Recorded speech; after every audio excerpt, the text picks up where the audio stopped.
মতের বিরুদ্ধে গেলে সাধারণত দুই শ্রেণীর মানুষ সামাজিক যোগাযোগ মাধ্যমে এসে গালিগালাজ করে। এর ভিতর প্রথম শ্রেণীটা হচ্ছে, এদের প্রোফাইলে গেলেই এদের কাভার ফটো বা দুই একটা পোস্ট দেখলেই আপনি এদেরকে চিনে ফেলতে পারবেন যে এরা নির্দিষ্ট একটা রাজনৈতিক দলের সমর্থক বা কর্মী। এই রাজনৈতিক দলটা সাধারণত আমরা সবাই জানি যে এই একটা মাত্র নির্দিষ্ট রাজনৈতিক দল যারা ধর্মকে হাতিয়ার হিসাবে ব্যবহার করে রাজনীতিটা করে যাচ্ছে।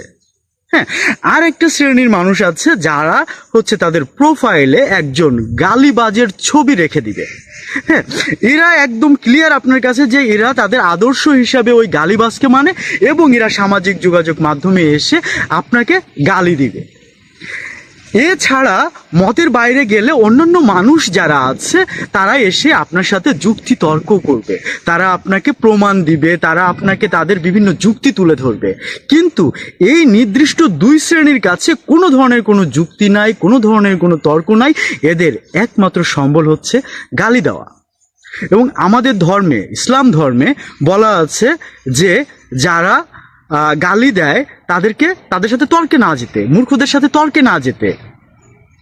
এবং এটাও বলা আছে যে মূর্খদের সবচেয়ে বড় অস্ত্র হচ্ছে গালি। এরা আসলে সেই মূর্খ যাদের গালি ছাড়া অন্য কোনো অস্ত্র নেই। শুধুমাত্র আমাদের ইসলাম ধর্ম না, ইসলাম ধর্ম ছাড়াও অন্যান্য যে সকল ধর্ম আছে, যেমন হিন্দু, বৌদ্ধ, খ্রিস্টান, কোনো ধর্মই বলে দেয়নি যে তোমার মতের বিরুদ্ধে গেলে তুমি গালি দাও, তার মাকে নিয়ে গালি দাও, তার বোনকে নিয়ে গালি দাও, তাকে নোংরা কোনো ভাষায় গালি দাও। এটা কোনো ধর্ম বলেনি। কিন্তু এরা দেখবেন একটা ধর্মকে প্রেজেন্ট করছে, একটা ধর্মভিত্তিক রাজনৈতিক দল, যে দলটা একটা ধর্মকে হাতিয়ার হিসাবে ব্যবহার করছে, তাদেরকে তারা প্রেজেন্ট করছে এবং তারা গালি দিচ্ছে। হ্যাঁ, যাই হোক, এদের থেকে আমি সাধারণত দূরে থাকি, এদের সাথে আমি কখনো তর্কে যাই না, কারণ মূর্খদের সাথে তর্কে যাওয়া খুবই বোকামির কাজ।